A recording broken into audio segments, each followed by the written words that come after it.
The fluorescent lights of the Vraxian breeding facility hummed with a cold, mechanical rhythm that Sarah had learned to hate over the past 18 months. She sat on the hard metal bench in her cage, her back pressed against the sterile white wall, watching the other two women who shared her fate. Lisa was curled up in the corner of the adjacent cage, her arms wrapped around her knees, staring at nothing. Claire paced back and forth in the third cage, her footsteps creating a soft tapping sound that echoed through the empty corridor. The three of them had stopped talking weeks ago. What was there to say anymore? They had been brought to Station Epsilon 7 with promises of work, of opportunities in the expanding galactic community. Instead, they had been subjected to endless medical examinations, invasive procedures, and tests that left them exhausted and humiliated. The Vraxians had wanted to use them for their breeding program, to create hybrid offspring that would bridge the gap between species. But their bodies had refused to cooperate. Sarah remembered the day the facility director had delivered the news. His translator device had rendered his clicking speech into flat, emotionless words. Sterile. All 3 specimens are sterile. No viable reproductive function detected. Mark them for liquidation sale. Recoup operational costs through labor contract sales. That had been 3 days ago. Since then they had been moved to this holding area, waiting for whatever came next. The cages were clean but cramped, barely large enough to stand up straight. Food came twice a day through automated slots. No one spoke to them. No one even looked at them. They were merchandise now, nothing more. Sarah heard footsteps approaching down the corridor and tensed. Lisa looked up from her corner, her eyes wide with fear. Claire stopped pacing. They had learned to be afraid of footsteps. Footsteps usually meant more tests, more procedures, more humiliation. But these footsteps sounded different. Lighter. And there were more of them than usual. Dr. Brian Cooper walked slowly down the corridor, his datapad in hand, reviewing the facility's compliance reports. It was a routine inspection, something he had done dozens of times before. As the station's chief xenobiologist, it was his responsibility to ensure that all research facilities followed proper protocols. He hated these visits to the Vraxian breeding program, but the work had to be done. Behind him, his 2 children chattered excitedly. Amy, 8 years old with bright brown eyes and pigtails, held her younger brother's hand. Tom, only 6, clutched a small toy spaceship in his free hand, making quiet whooshing sounds as they walked. Brian had not wanted to bring them today, but his childcare arrangements had fallen through at the last minute. His wife had died 2 years ago, and managing both his work and his children on the station had become a constant juggling act. He had thought this inspection would be quick and uneventful. Just a review of documentation, a walk through the empty corridors and then back to his office. He had not expected the facility to have anyone in the holding cages. Amy saw them first. She stopped walking so suddenly that Tom bumped into her from behind. Her small hand flew to her mouth, and she stared at the 3 women behind the transparent barrier of the cages. "Daddy," she said, her voice small and confused. "Daddy, why are those ladies in cages?" Brian looked up from his datapad, following his daughter's gaze. His stomach dropped. 3 human women sat in holding cages, wearing thin gray uniforms, their faces pale and exhausted. He had reviewed the facility's reports, but nowhere had it mentioned that they were holding human subjects for sale. Tom pressed closer to his father's leg, his toy spaceship forgotten in his hand. "Are they prisoners?" he whispered. "Did they do something bad?" Sarah watched the man and his 2 children approach. The man was human, she realized with a shock. It had been so long since she had seen another human face that was not Lisa's or Claire's.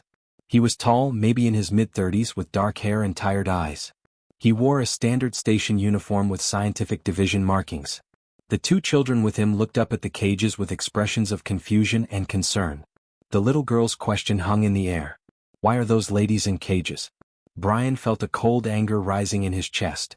He stepped closer to the cages, his datapad hanging forgotten at his side. "I'm Dr. Brian Cooper," he said, his voice tight. "I'm conducting a facility inspection. Can you tell me why you're being held here?" Sarah exchanged glances with Lisa and Claire. Was this another test? Another way for the Vraxians to evaluate them? But the man's face showed genuine shock and concern. And the children looked at them with such innocent confusion that Sarah felt something crack inside her chest. "We were in the breeding program," Sarah said, her voice hoarse from disuse. "They said we were sterile. Now they're selling us as laborers to recoup their costs." Brian's jaw tightened. He looked down at his datapad and began pulling up files, his fingers moving quickly across the screen. Amy and Tom stood quietly beside him, still staring at the women in the cages. "That's not right," Amy said suddenly, looking up at her father. "You can't sell people. That's what you told me. You said slavery was wrong and humans fought to stop it." "You're right, sweetheart," Brian said quietly, his eyes still on his data pad. "You're absolutely right." He found the documentation quickly. 3 human females, acquired through standard labor contracts, subjected to breeding program testing, labeled sterile, and now marked for liquidation sale. Everything was technically legal under the station's commercial codes. The Vraxians had followed the letter of the law, even if they had violated every moral principle Brian held dear. Tom tugged on his father's sleeve. "Can't you help them, Daddy? They look sad." Brian looked at his son, then at his daughter, and finally at the 3 women in the cages. Sarah met his eyes, and he saw something in her expression that made his heart ache. It was not quite hope, but it was not complete despair either. It was the look of someone who had been broken but not destroyed. "I'm going to figure this out," Brian said, speaking both to his children and to the women. "I promise you I'm going to figure this out." He turned and walked quickly toward the facility's administrative office, his children hurrying to keep up. Behind him, Sarah watched him go, and for the first time in weeks she felt something other than numbness. She did not know if the man could actually help them, but his children's innocent questions had reminded her of something important. She was not merchandise. None of them were. They were human beings, and somewhere out there were still people who remembered that truth. Claire stopped pacing and sat down on her bench.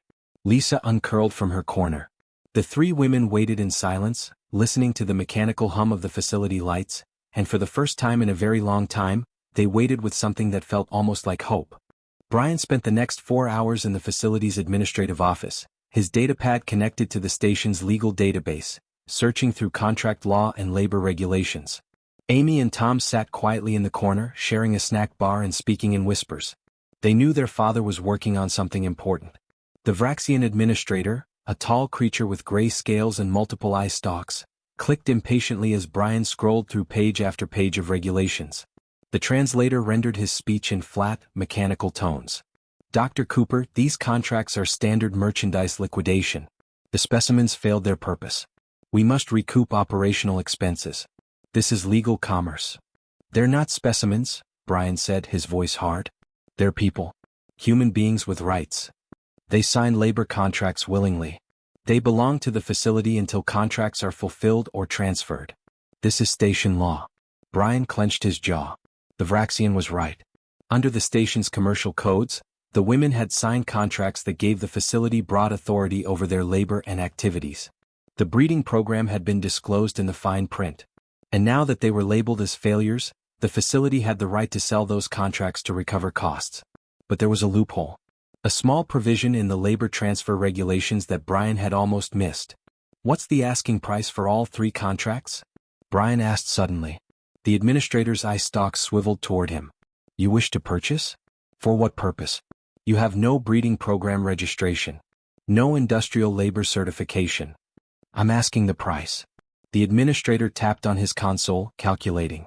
"Combined operational costs, medical expenses, housing, and profit margin. 42,000 credits for all 3 contracts. This includes full transfer of obligations and authorities." Brian felt his stomach drop. 42,000 credits.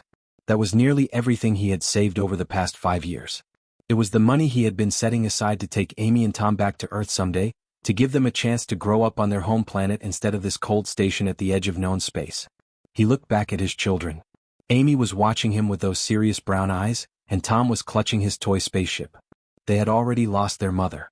They deserved better than to spend their entire childhood on this station. But those 3 women in cages deserved better too. "I'll take them," Brian said. "All 3 contracts. I'll transfer the credits right now." The Vraxian administrator's eye stalks straightened in surprise. "This is highly irregular. What is your intended use for these specimens?" "You must declare purpose for labor contract transfer." Brian thought quickly. "Household labor acquisition. I'm a widowed parent with 2 children. I need domestic assistance and laboratory support staff. It's legal under Section 7 of the Residential Labor Codes." The administrator was silent for a long moment, his eye stalks quivering as he reviewed the regulations on his screen.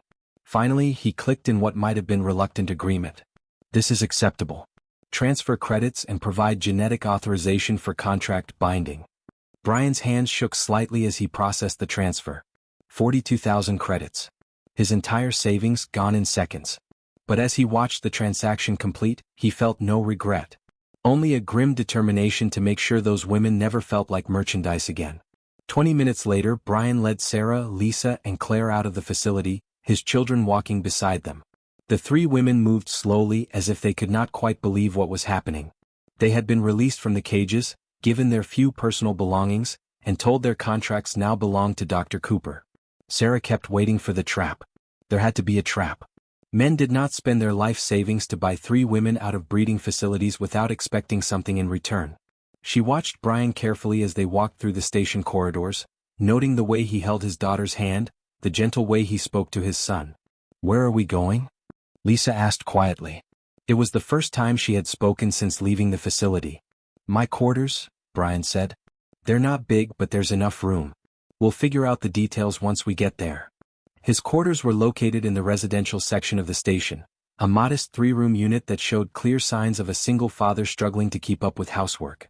Toys were scattered across the floor, dishes were piled in the small kitchen, and laundry overflowed from a basket near the washing unit. Amy immediately ran to a storage closet and began pulling out blankets. "You can use these," she said, carrying an armful to Sarah. "They're really soft." Mommy picked them out before she went away. Tom disappeared into his room and came back with pillows, dragging them across the floor. "You need these too," he said seriously.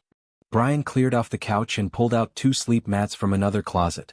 "I know it's not much," he said, looking embarrassed by the cluttered state of his home.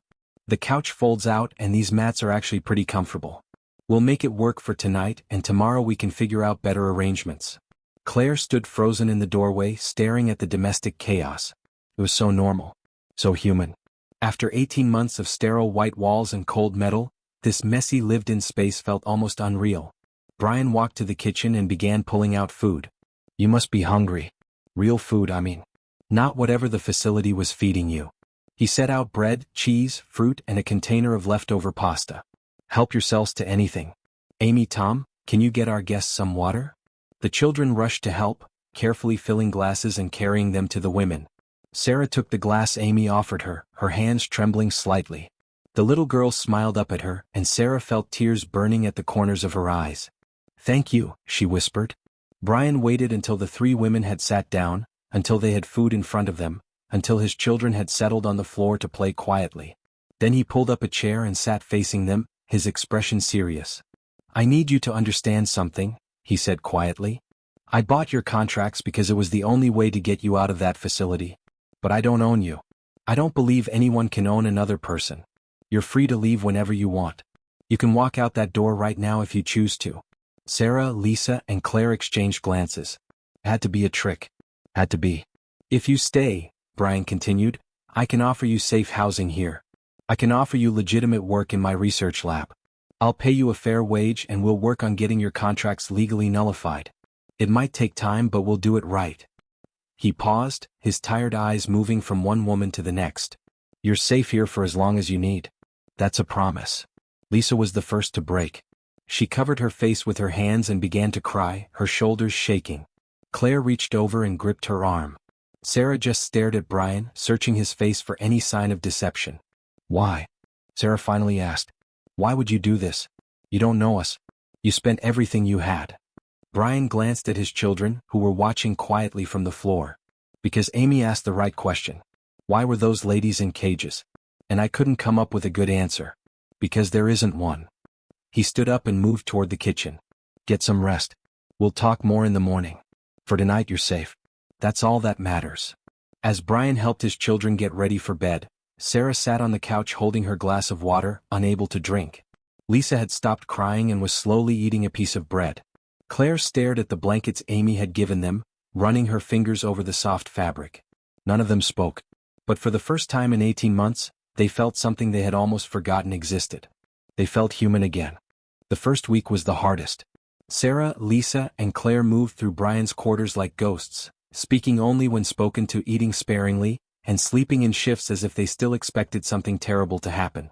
They flinched at sudden movements and grew quiet whenever footsteps passed in the corridor outside. Brian gave them space, asking nothing beyond their presence at mealtimes. He went to work at his laboratory each morning, leaving them with access to everything in his quarters and returning each evening to find them sitting exactly where he had left them, as if they were afraid to touch anything or make themselves at home. It was Amy and Tom who finally broke through their defenses. On the 5th day, Tom approached Claire while she sat stiffly on the couch. He held out his toy spaceship, the one he carried everywhere. "Do you want to play?" he asked simply. "You look sad." "Playing helps when I'm sad." Claire stared at the little boy, at his open, trusting face, and something inside her chest loosened. She took the spaceship carefully as if it were made of glass, and Tom beamed at her. Within minutes, they were making whooshing sounds together, flying the ship through imaginary asteroid fields. Amy was more direct. She climbed onto the couch next to Sarah one evening and simply leaned against her, holding a picture book. "Will you read to me?" she asked. "Daddy's tired tonight and I really like this story." Sarah's hands trembled as she opened the book, but she read aloud, her voice growing steadier with each page. Amy listened intently, occasionally pointing at pictures and asking questions. By the time the story ended, Sarah found her arm around the little girl's shoulders, and she had not even realized when she had made that movement. Lisa was the last to soften, but it was also Tom who reached her.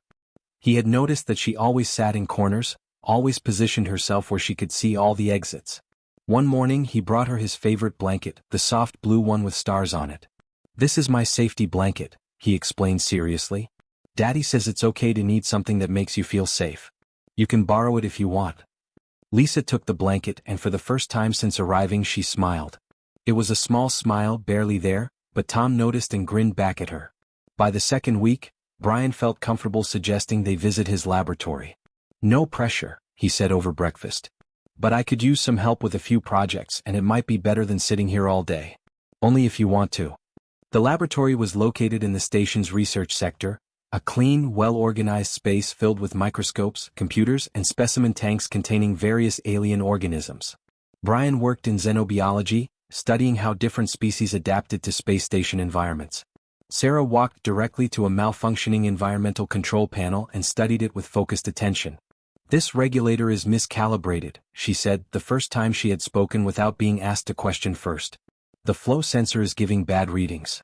Do you have a toolkit?" Brian blinked in surprise. Yes. In the cabinet by the door." "You know engineering?" "I was a ship engineer before I came to the station," Sarah said, already pulling out tools. "Worked on freighters for 6 years. I can fix this in about 20 minutes. While Sarah worked on the panel, Lisa gravitated toward the medical equipment. She picked up a diagnostic scanner, turning it over in her hands with the ease of someone who had used such devices before. "These readings look off," she said quietly, pointing at Brian's computer screen. "Your protein analysis has a contamination marker. You should recalibrate the baseline." "You have medical training?" Brian asked, moving to look at what she was indicating. "I was a medical technician," Lisa said. 3 years in a research hospital on Earth before I took the contract to come here. I thought I would be working in a medical facility." Her voice grew bitter. "That's what they promised." Claire said nothing, but Brian noticed her studying the hydroponic setup in the corner of his lab, where he grew a few simple plants for his children. She touched the leaves gently, examined the soil, and frowned at the lighting configuration. "Something wrong?" Brian asked. "Your grow lights are too far away," Claire said. "And the nutrient mix is wrong for these plants. They need more nitrogen." "May I adjust it?" "Please," Brian said. "I've been trying to keep those alive for months." "How do you know about plants?" "Agricultural specialist," Claire said simply.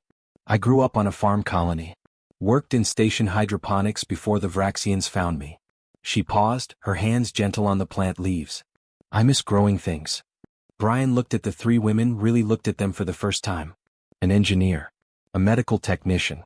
An agricultural specialist. And the Vraxians had reduced them to breeding stock, then discarded them as defective merchandise when their bodies would not cooperate. "Would you like to work here?" Brian asked. "I mean really work, not just help out. I can pay you from my research budget. It's not much, but it's legitimate employment." The 3 women exchanged glances. Sarah spoke first. "You would trust us with your work? You just diagnosed problems in 5 minutes that I've been struggling with for weeks," Brian said. "I'd be lucky to have your help." Over the following days, the laboratory became their refuge. Sarah repaired equipment and optimized systems. Lisa assisted with medical analysis and specimen preparation. Claire transformed the small hydroponics corner into a thriving garden, growing fresh vegetables that supplemented their meals. Amy and Tom visited after school each day, doing homework in the corner while the adults worked. The children's presence seemed to make the women relax even more, their laughter becoming more frequent, their movements less guarded. It was during the third week that Brian made his discovery. He had been reviewing the medical files from the breeding facility, trying to understand what procedures the women had been subjected to. The more he read, the angrier he became. The Vraxian protocols had been designed for Vraxian biology, with only superficial adjustments for human subjects. He called the three women over to his computer screen one evening after the children had gone to bed. "I need you to look at this," he said carefully. "It's your medical records from the facility. I want to make sure I'm understanding this correctly." Sarah leaned over his shoulder, her expression growing dark as she read. Lisa's hands clenched into fists. Claire turned away, her face pale. "They gave you hormone treatments designed for Vraxian reproduction," Brian said, his voice tight with controlled anger. "But Vraxian reproductive cycles are completely different from humans. They have a yearly fertility period triggered by specific pheromones. Humans have monthly cycles regulated by different hormones entirely." "What are you saying?" Lisa asked quietly. Brian pulled up another screen showing comparative biology charts. "The treatments they gave you were not just ineffective. They were actively working against your natural biology. And the timing of their fertility testing was completely wrong. They were testing you during what would be non-fertile periods in your natural cycles, then declaring you sterile when you did not respond to their protocols." Sarah stared at the screen, her mind working through the implications. "You're saying we were never sterile?" "I'm saying the Vraxians never bothered to actually understand human reproductive biology," Brian said. "They just assumed their protocols would work with minor adjustments. They treated you like failed experiments when the real failure was their complete ignorance of human physiology." Claire sank into a chair, her hands covering her face. "They told us we were broken. That our bodies were defective. That we were worthless." "You're not broken," Brian said firmly. "You never were. This is medical malpractice on a massive scale.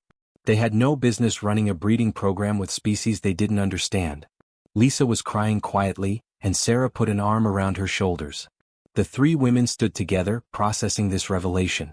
18 months of invasive procedures, of being told they were failures, of being treated as defective merchandise, all based on ignorance and arrogance.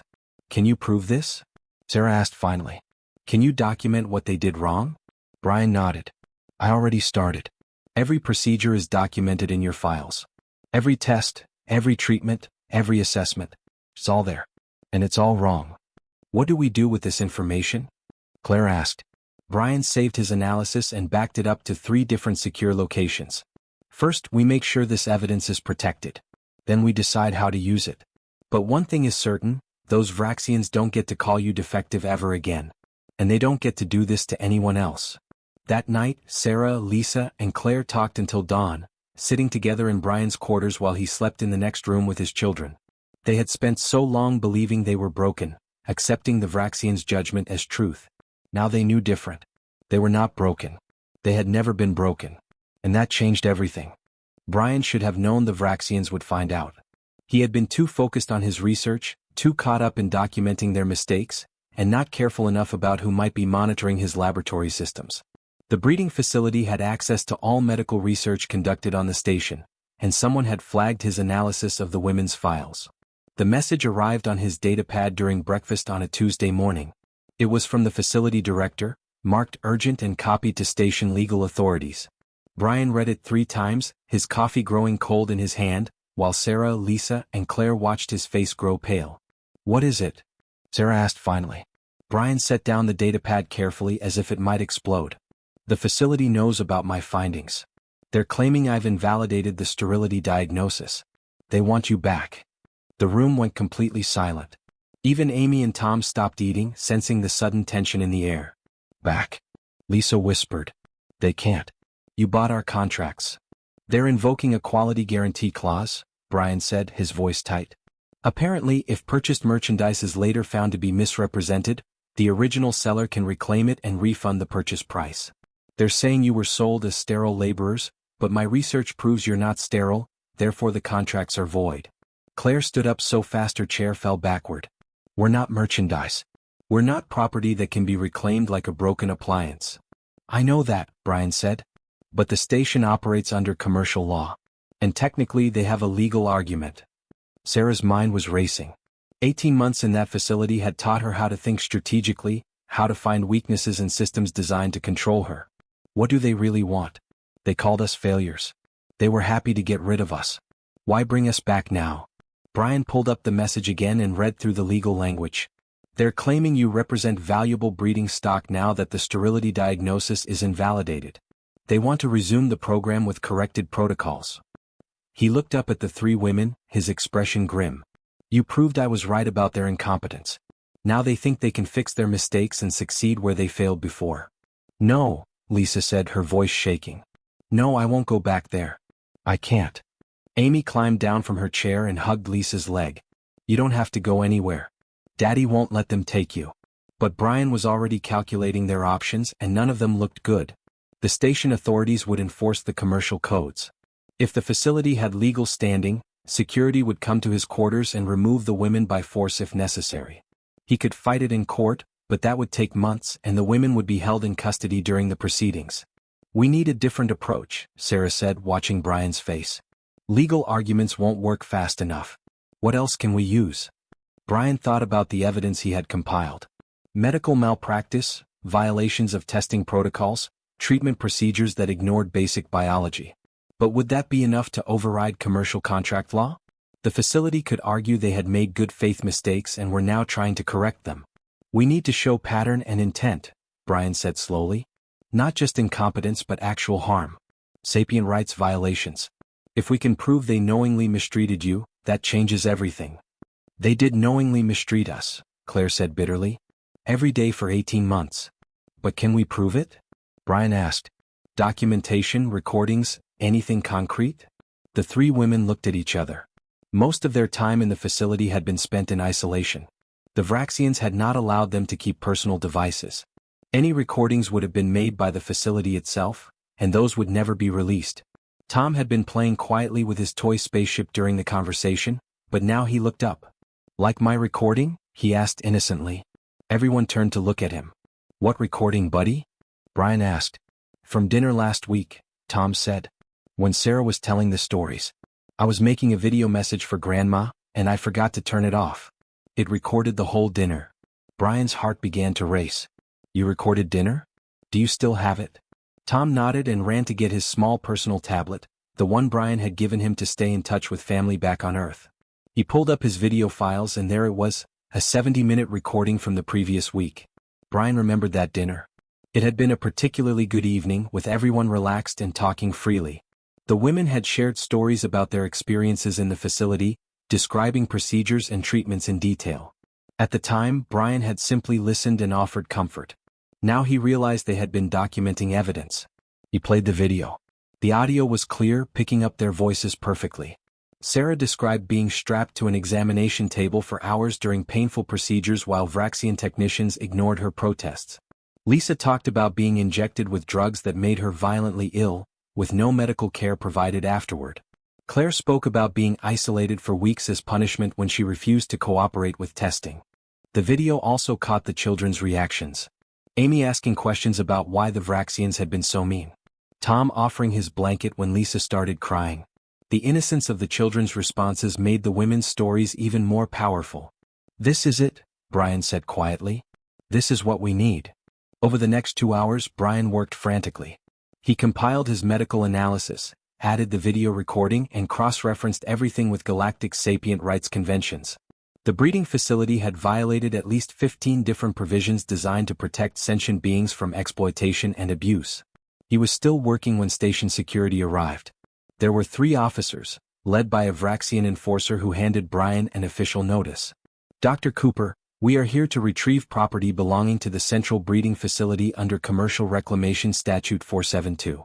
Please direct us to the contracted individuals. Sarah, Lisa, and Claire stood together near the window, their faces pale but determined. Amy and Tom clung to their father's legs. These are not property, Brian said, his voice steady despite his racing heart. These are human beings, and I have evidence that they were subjected to illegal treatment in violation of sapient rights laws. The Vraxian enforcer's eye stalk swiveled impatiently. Commercial contract disputes do not fall under our jurisdiction. You may file legal challenges through proper channels. Our orders are to enforce the reclamation. Then I'm filing an emergency injunction right now, Brian said, pulling up his datapad. Under Sapient Rights Protection Statute, suspected victims of abuse cannot be returned to their alleged abusers pending investigation. The enforcer paused. You have evidence of abuse? Documented medical malpractice, recorded testimony of mistreatment, and proof of violations of basic biological protocols, Brian said. He transmitted his compiled evidence to the enforcer's device. Everything is there. If you remove these women and return them to that facility, you're participating in ongoing abuse of sentient beings. The Vraxian enforcer reviewed the files, his eye stalks moving rapidly as he processed the information. The other two security officers waited silently. After several long minutes, the enforcer looked up. This evidence requires review by the Sapient Rights Committee, he said slowly. I cannot enforce commercial reclamation if there are credible abuse allegations pending investigation. How long will the review take? Sarah asked, speaking for the first time. Minimum 48 hours for emergency assessment. Possibly longer for full investigation. The enforcer looked at Brian. The individuals will remain in your custody pending review. But if the committee rules against you, we will return to enforce the reclamation order. After the security officers left, Brian sank into a chair, his hands shaking from adrenaline. Sarah, Lisa, and Claire stood together, processing what had just happened. 48 hours, Lisa said. That's not much time. It's enough, Brian said. We have evidence now. We have Tom's recording, my medical analysis, and the legal framework to fight this properly. Amy tugged on his sleeve. Did we help Daddy? Did Tom's video help? Brian pulled both children into a hug. You helped more than you know, sweetheart. Claire walked to the window, looking out at the station's corridors beyond. They're not going to give up. Even if we win this round, they'll find another way. Then we make sure everyone knows what they did, Sarah said, her voice hard. We don't just fight for ourselves. We fight to make sure they never do this to anyone else. Brian looked at the three women, seeing the determination in their faces. They had been broken down, labeled as defective, and sold as merchandise. But they had not been destroyed. And now they were ready to fight back. Tomorrow we present our case to the Sapient Rights Committee, Brian said. Tonight we prepare. We document everything, organize our evidence, and build an argument they can't ignore. Tom held up his tablet proudly. I can make more videos if you need them. Despite the tension, everyone smiled. The little boy had no idea how much his accidental recording had changed everything. The Sapient Rights Committee hearing took place in a cold, formal chamber in the station's administrative sector. Brian sat at a long table with Sarah, Lisa, and Claire beside him, facing a panel of 5 committee members representing different species. The breeding facility had sent 3 lawyers and their director, all of them confident that commercial law would protect their interests. Brian had barely slept in the 48 hours since security had visited his quarters. He had organized every piece of evidence, prepared every argument, and rehearsed every point he needed to make. But as he looked at the stern faces of the committee members, doubt crept into his mind. Would it be enough? The facility's head lawyer spoke first, a smooth presentation about contract law, commercial rights, and the technical legality of everything the breeding program had done. He made it sound reasonable, even justified. The women had signed contracts. The facility had followed protocols. Any mistakes were simply good faith errors that could be corrected. Then it was Brian's turn. He stood slowly, activated the display screen, and began with the medical evidence. He showed the committee exactly what the Vraxians had done wrong, explaining in clear terms how their protocols had ignored basic human biology. He documented every procedure, every drug, every test that had been performed on the 3 women. These were not good faith errors, Brian said, his voice steady. This was systematic negligence bordering on abuse. The facility never bothered to understand human reproduction before subjecting these women to 18 months of invasive procedures. He played portions of Tom's video recording. The committee watched in silence as Sarah, Lisa, and Claire described their experiences. The room was absolutely quiet when Claire talked about being isolated for weeks, when Lisa described being injected with drugs that made her violently ill with no medical care, when Sarah spoke about being restrained during painful procedures while her protests were ignored. The facility's lawyers objected repeatedly, claiming the recording was taken without proper authorization, that it represented biased testimony, that emotional appeals were not relevant to contract law. But the committee chair, an elderly Thalasian with deep blue skin and patient eyes, raised one hand for silence. "We will hear from the individuals directly," she said. "Sarah Chin, please approach." Sarah stood, her legs trembling slightly, and walked to the testimony stand. She had prepared for this, practiced what she would say, but now that the moment was here, fear threatened to overwhelm her. Then she glanced back at Brian's table and saw Amy giving her a thumbs up from where she sat in the gallery with Tom. "Tell us about your experience at the breeding facility," the committee chair said gently. Sarah took a deep breath and began. She spoke about the promises that had been made when she signed her contract, about the work she had expected to do. She described the first day at the facility, when she realized the breeding program was not what she had agreed to. She talked about the procedures, the tests, the treatments that left her sick and exhausted. "They told us we were broken," Sarah said, her voice growing stronger. "They said our bodies were defective, that we were worthless. When they labeled us sterile and decided to sell us, I actually felt relieved because at least the procedures would stop. At least I would not be strapped to that examination table anymore." The facility director stood up angrily. "These accusations are outrageous. We followed all approved protocols." "Approved by whom?" Sarah shot back. "By yourselves? You designed protocols for human reproduction without consulting a single human biologist. You ignored our biology, dismissed our pain, and treated us like laboratory animals. And when your incompetent methods failed, you blamed us instead of admitting your mistakes." Lisa testified next, her medical background allowing her to speak with technical precision about the drugs they had been given and their effects. She described symptoms that had been ignored, complications that had gone untreated, and the complete absence of proper medical ethics in the facility's operations. Claire was last, and she spoke more quietly than the others, but her words carried weight. She talked about the psychological impact of being treated as merchandise, of having her humanity stripped away day by day until she had almost forgotten what it felt like to be a person rather than a specimen. "Dr. Cooper and his children reminded me that I was human," Claire said, looking directly at the committee. "His daughter asked why we were in cages. That simple question from a child showed more ethical understanding than anything the facility ever demonstrated. We were in cages because they saw us as animals. As property. As things to be used and discarded." The committee deliberated for 3 hours. Brian waited with the 3 women in an adjacent room, all of them too nervous to speak. Amy and Tom sat quietly, sensing the importance of the moment. When they were finally called back, the committee chair's expression was grave. "We have reviewed all evidence and testimony," she began. "The breeding facility's actions constitute severe violations of sapient rights conventions. The medical procedures performed showed reckless disregard for human physiology and welfare. The treatment of subjects violated multiple ethical standards." Brian felt Sarah grip his hand under the table.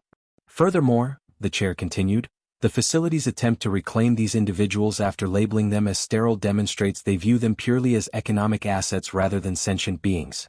This is incompatible with the fundamental principles upon which this station operates." She looked directly at the facility director. "Central Breeding Facility is hereby sanctioned. All breeding programs are suspended pending comprehensive review. Financial penalties will be assessed. And this committee recommends criminal investigation into facility management for abuse of sapient beings." The facility's lawyers erupted in protest, but the chair's voice cut through the noise. "As for the individuals in question, their contracts are voided in their entirety. They are recognized as victims of exploitation and abuse. They owe nothing to the facility and are free to determine their own futures." Sarah felt tears streaming down her face. Lisa was crying openly and Claire had her hands over her mouth. Brian put his arms around all 3 of them as Amy and Tom rushed over from the gallery. "You're free," Amy said, hugging Sarah tightly. "You're really free now." The weeks that followed were chaotic. The breeding facility fought the sanctions, but additional victims came forward with similar stories. The investigation expanded, revealing a pattern of abuse across multiple species. The station authorities had no choice but to shut the facility down completely. Brian helped Sarah, Lisa, and Claire navigate their new freedom. They established legitimate employment contracts at fair wages. They opened their own banking accounts. They applied for permanent residency on the station. But more importantly, they began to heal. Sarah threw herself into engineering work, taking on projects throughout the station and building a reputation for excellent work. Lisa enrolled in courses to upgrade her medical credentials and began working part-time at the station hospital.